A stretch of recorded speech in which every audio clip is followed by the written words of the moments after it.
From awaytogarden.com and robinhoodradio.com, this is A Way to Garden with Margaret Roach, your weekly invitation to dig in and grow. Native plantings are a giant part of the equation in supporting pollinators, but many other smaller efforts that we can make with other ornamental plants and even the edibles we choose to grow can add up too. I was delighted to see the latest Uprising Seeds Company catalog was themed Pollinate, and that's our topic today. But first, this message.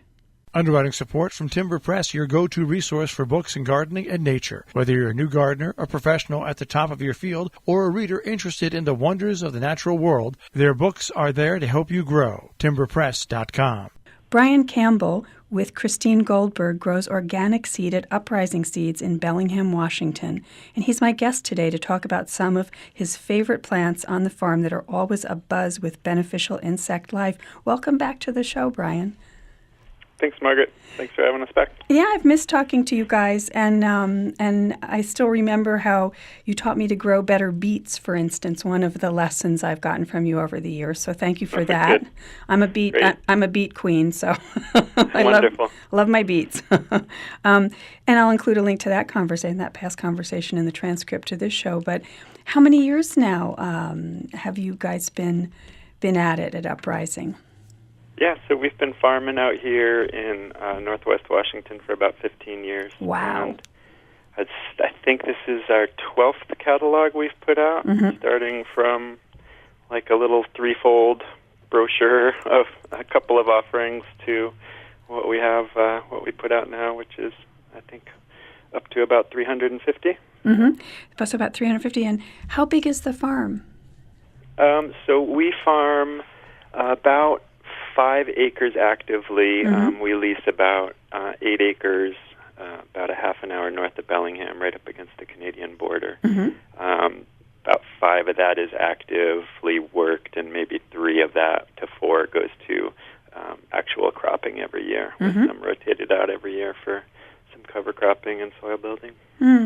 So I should say that I love the illustrations in the current catalog. I think they're by an artist friend of yours, and again, to go with this theme, Pollinate. Can we give credit to her? It's a woman? For sure. Yeah, we were really happy to meet Yasna Guy, who's a artist living in North Vancouver, and we just stumbled across her quietly posting just really wonderful, kind of mind-blowing art on Instagram, and started a dialogue with her, and she's been, I think for the past 6 or 7 years now, exploring insects, especially bees and other pollinators, and also really fascinating botanical studies of the floral resources that those pollinators depend upon.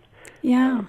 Motivated, I think, to some degree, initially by colony collapse and the honeybee crisis, but has since then really delved into native pollinators as well, and a lot of our native bees that we're really rich in out here in the Pacific Northwest. Well, they're very dreamy, intimate pictures, so I recommend people take a peek. I'll give the URL, of course, of the catalog of Uprising and so forth with the transcript. But so now just to disclaim, we're going to talk about pollination or pollen, plants with pollen, flowering things that beneficial insects like. But neither one of us, Brian, is an entomologist or, specializing in phylogenetics, the study of the evolutionary history and relationships among, organisms, like what insect co-evolved with what species of plant. That's not what we're talking about. But we both grow a lot of things. And, of course, as gardeners and farmers, and especially seed farmers, notice some things are really abuzz, more than others. And so, because you're a seed farmer, you let everything go to flower. You let it go through its sexual reproductive phase. Otherwise, you wouldn't get seed, right? Sure, yeah, of course, yeah. That's pretty much the crux of what's happening in our place is pollination. So, like you said, we don't consider ourselves experts or anything, but they're also, our biggest unpaid staff workers are the pollinators that we depend on, so we really pay attention. I like that, unpaid staff workers. That's very funny, actually. They get something out of the deal as well, too, of course. But yeah, no, I'd say, of what we grow, and probably true of the vast majority of the food crops and ornamental flower crops. 95% of them are probably dependent on insect pollination, and I can only off the top of my head really think of a handful that don't benefit in some way from pollinator populations. So give us sort of, pretend it's not winter, pretend it's the season, the peak season, things that are in flower everywhere on the farm. So give us sort of help us get a visual / audio in our mind's eye or ear. What's it like, on those 5 planted acres when so many crops are all in flower at the same time? Must be like an epic symphony of insects. Yeah, it's really fun to bring people out, even market farmers who are used to being around production farms, because it's just a totally different looking kind of operation. It's starts in early spring with the biennials, and it's just kind of waves of blooms, pretty much right up until late summer and into fall even. It's the sound must just be amazing. People who are used to 8-inch tall radish greens, we've got 5-foot tall, 5-foot wide radishes that need to be staked and are just covered with blossoms, and a lot of what people's associations of plants, what plants look like in their edible form, just bear no resemblance to once they've sort of matured and reached their full height and flowering glory. Yeah, so, yeah. I think it was, I don't know how many years ago, it must be a dozen years ago, I think I had a row of parsnips, I think it was parsnips. And, I must have missed one or more that were, when I was digging, I must have missed some. And I don't know what happened, but must have either a seed sowed the next year or the thing sprouted. I guess is that a biennial? I think it would be a biennial, yes. Is it? Sure. Yeah. So one must have been buried under the ground, and it survived, and it sprouted the next year, and it went through its reproductive. And it was this incredible, giant, beautiful yellow thing, flower head, and and so it was after that I just thought, well, let's let this happen every year. This is amazing. It's really like the above ground biomass at our farm is really pretty a stupendous volume of stuff.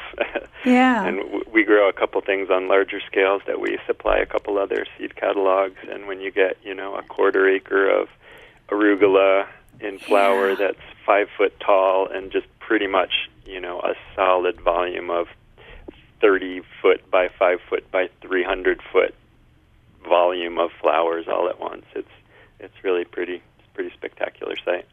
So when I do talk to botanists and entomologists about, what are good, quote, pollinator plants, one family of herbaceous plants that's always tops on everyone's list for pollinator interest is sort of the daisy or sunflower relatives, the composites. So are any of those on sort of your hit parade in the catalog, or things that you, are featuring and have noticed a lot of interaction with? Yeah, for sure. Like rudbeckias, for example, are very popular. I think a lot of those, both the sunflower family and also the umbelliferae, both of those tend to have really big, broad, upright landing places with very accessible flowers. Right. And I think those really work well for a lot of the generalist species. I mean, of course, the insects have been co-evolving with plants for millions of years, and there are specialists that have especially long tongues to get nectar out of tube flowers, and ones that are specialized in very small flowers. But there's big, broad classes of plants that just really appeal widely, and that's definitely one of them. Like echinacea is another good example in that category. That seems to be very popular. Do you grow calendulas and we do cosmos and what else? Yeah, bachelor buttons, right, is in there too, right? All those are really good kind of generalists that we see a lot of different species in. And then there's some like we, for example, grew a new rudbeckia to us that's it's petalless, so it lacks the what people generally think of as the petals of the flower. Of course, it's a composite, so it's composed of lots of little flowers, but it doesn't have the outer petals that are the ones you'd notice. Instead, it has these tiny little petals, and for that one, we noticed that it was only the little metallic green sweat bees were the only bee we would ever see on it. So it's really neat to see the interactions of how some are especially favored by some, and it's interesting to observe the activity and see who likes what and when. And who, for instance, to our human eyes, what's more attractive, ornamental, or delicious in the case of a vegetable. How we've changed things is for our human tastes often in breeding and selection. And indeed, the scientists explain that, so like we love big, fluffy, double flowers, real puffy and giant. But what you were just talking about, that landing place is sometimes obscured or shifted or configured and doesn't work for the insects. So sometimes the one we like the best is the one that's the least appealing to them.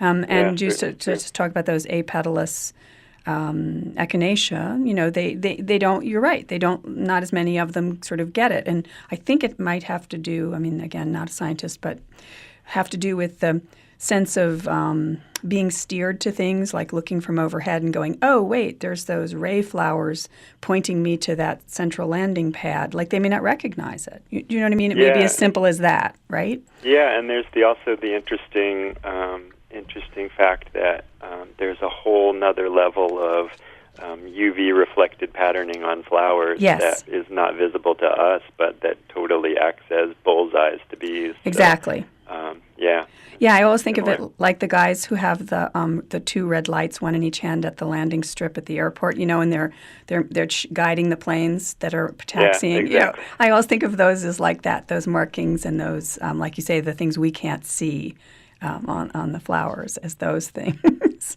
Yeah, definitely. Yeah. Now, sunflowers. You have some sunflowers in the catalog too? We do. Yeah, we have quite a few. It's always been something that's brought us a lot of joy, growing sunflowers. It's a little less easy to observe the pollinators in the sunflowers because they're up so much higher than the ones you can really get in on. But definitely those big discs in the center are just always a buzz. And at our place, there's always so much flowering that we imagine it as being a pretty dreamy landscape for bees. So the things that are really popular with such a selection available at our farm, I think it's really clear which ones are especially favored and have especially rich nectar and pollen resources for the bees. Now, with sunflowers, do you start them indoors and then transplant them, or are you direct sowing? And I know that can be dependent on lots of different, the decision about that can be, but for gardeners, what do you think? Yeah. Do you think, which way? We've done both. We tend to, just for ease of management, we've switched over the years to try to direct seed as much as we can, just to save one step in the process. But I think there's a lot of benefits to starting them inside in terms of planting into a weed-free bed, kind of at a later stage of development, for having a full bed where you don't have gaps where some things might have gotten eaten or spotty germination or things like that. So there are benefits to both. We kind of tend towards a more laissez-faire kind of approach these days and direct seed as much as we can. So another group of plants that when I talk to entomologists and people who specialize otherwise in pollinator stuff, another group of plants that have great sort of beneficial insect appeal are the cousins of the mints, the things, the apiaceae, lots of things in the herb garden, bee balm and nepeta and thyme and, of course, the true mints. I think you grow some relatives there, like eryngium, yes? Eryngium is great. That was probably, so it's a perennial, and this was our second year with that one. And I would say that was probably the most popular thing with pollinators on the farm this year. And in terms of both numbers and diversity, we saw just tons of different species of beetles, flies. Most of the bee families we have represented at our farm were in there. It's a pretty spectacular plant in bloom and seems equally appealing to the insects as the it is to us. So now you're growing one of the ones that's a sea holly, as they call them, sort of bluish or silvery blue in color. Yeah, exactly. Mm-hmm. Yeah, silvery blue with kind of spiky, dried appearance to it. Mm-hmm. Yeah. We do have, sorry. Oh, go ahead. No, I was going to say, I think we have one, I forget where in the United States it's from. I think Orangium yucifolium, I think the rattlesnake master, I think that may be an American plant, but that looks a little bit different. It's pure, I think it's ghostly, like silvery. Yeah. There's several species in that family, and pretty interesting looks. So, and then I think you have some Anis hyssops and so forth. I mean, you would imagine you get some interest there. Yeah, for sure. Anis hyssop is a great one. All the basils, when we are also real good with pollinators. We have a low-growing Italian mint called Mentuccia that also is a really good nectary plant. And the nice thing about a lot of those is that I think the majority of the perennials in that family, and just perennials in general, tend to have an earlier bloom time. So a lot of what we try to do is not just manage having plants that are popular with insects, but also, having staggered blooms throughout the season so that there's a constant supply for them to feed on and just to have those populations healthy. Right, and that's really the key, from the earliest thing you can have in bloom to the latest, to have a real succession of opportunities. Yeah. Yeah, especially the early blooming things. What are some of your really early things that are in bloom on the farm? Yeah, we've got several. So we always we grow quite a bit of brassica seed at our place. Of course. Cabbage kale family, and since that's a biennial, yeah. That usually starts blooming in April, and that coincides right about when the bumblebees are coming out kind of in full force, and those early nectary plants for the bumblebees are really critical for establishing healthy colonies, because those are the queens that have overwintered, and they start a brood right away. Their first job is to find floral sources and a home, and then they start their brood, which will be the season's bumblebees. So the success of those early queens that emerge is really critical. Also, another one is Jacob's Ladder, which is Polemonium, is that what you mean? Yeah, related to valerian. It's like a valerian family plant, for people who are familiar with that one. That's got really lovely kind of sky blue blooms and a really nice architecture, and that one I think that was our first blooming plant at the farm this year. Huh. That's another good one. Oh, interesting. And then we've switched. We used to grow mostly grain cover crops for overwintering. We would grow like a rye mixed with vetch. And more, since we would till it in pretty early and not really get that much height or benefit from the rye other than the winter cover, we've switched to clovers, which have the added benefit of having a really good insectary bloom as well. So we grew crimson clover and red clover both, and they, especially when you have it on like an acre scale, it's a really pretty spectacular. Wow! That must be floral resources. So you mentioned earlier some of the umbel type flowers. And I think there are probably a lot more, and that's another family that a lot of the entomologists always mention to me as being, having great insect appeal. It's where celery and carrots, I think, parsley, and cilantro. Yes, maybe. Yeah, cilantro. Yeah, exactly. Yeah, and actually, we sell a pollinator and soil builder mix. That is kind of intended to be sort of broadcast sown and just let gone wild in a corner of the garden, and they feature pretty heavily in that mix just because they are so good as sources of both pollen and nectar, and also cilantro in the garden. People often complain about it bolting, and Yes. it can be seen as, a resource instead of something to pull up and resew, because it is such a good bee resource. So that brings up a conversation I had. You mentioned also earlier before, you mentioned how the basils are so popular with some of the pollinators. But of course, if we as gardeners want to keep cutting basil leaves, we pinch off the flowers, and so we don't get that experience. And with the cilantro, as you said, it's going to, quote, bolt, so we pull it. Well, then we don't get that experience.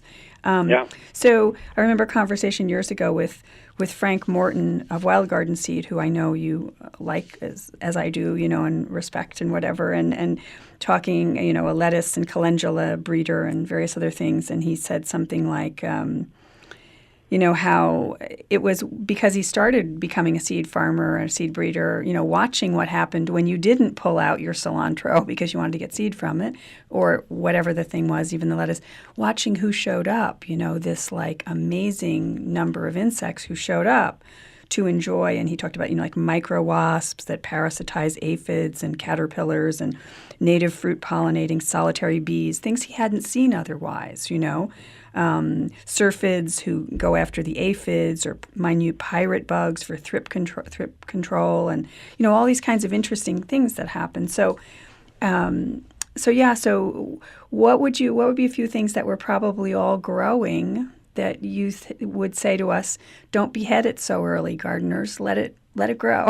Let it grow on.